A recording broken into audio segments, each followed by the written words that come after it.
While many of Toronto's birds, and some of its humans, migrate south for the winter, the pigeon is one that decides to hunker down and brave the harsh temperatures. Here all year long, they've adapted well to our cityscape, roosting on the ledges and roofs of tall buildings as if they were mountains. They can survive off small insects and garbage, have very few natural predators, and a lot of people feed them. That's why there are so many that share the city with us. And they do have a few fans. When I come to Nathan Phillips Square, I see a lot more, and it's pretty and nice to see them here. Pigeons are lovable birds. They are all right. I don't think they cause any problems. Alana Austin from Caledon feeds the pigeons every time she visits Toronto on business. Everybody has to eat. I'm a bird lover, always have been, and it probably goes back to my early childhood when I used to sit in the park with my grandmother, feeding them popcorn. But not everyone has good things to say. Juanita Hubert-Johnson hasn't had too many pleasant experiences with the birds.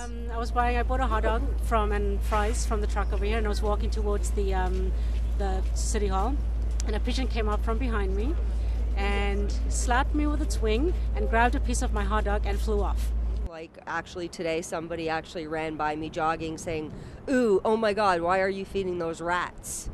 A man by the name of Richie59, who says he lives at Queen and Broadview, posted this video on YouTube entitled, "Too Many Damn Pigeons in Toronto."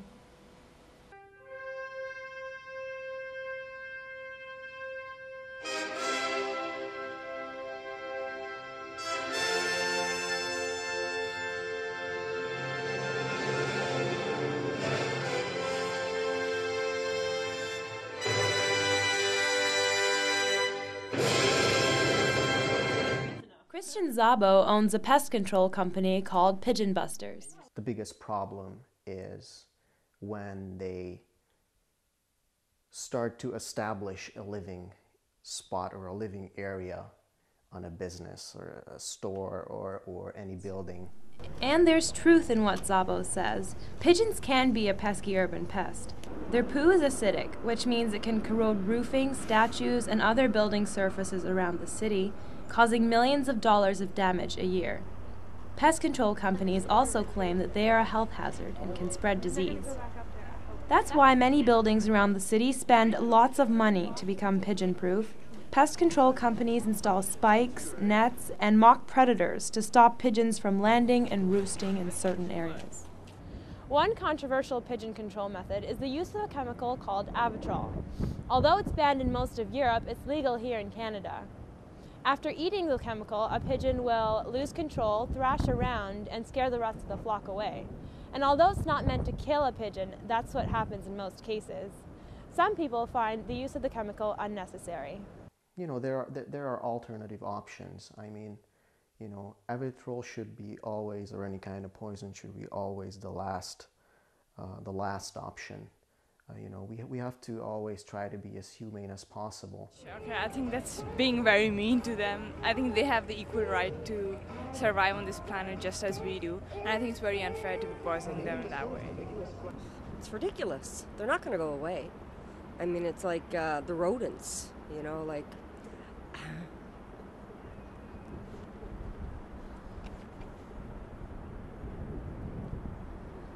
Sorry. Is that upsetting you? Very much. I'm originally from New Brunswick, and we had a lot of problems there with rats on the wharfs and stuff, and they used to put a lot of poison on the rocks where they used to sort of go in and live, and you'd find dead ones a lot. So, you know, it goes back to the childhood. But I mean, why would anybody want to kill a bird or a pigeon? They're not harming anybody. Animal experts even point out that although killing the birds off might seem like a permanent solution, it might actually do the opposite.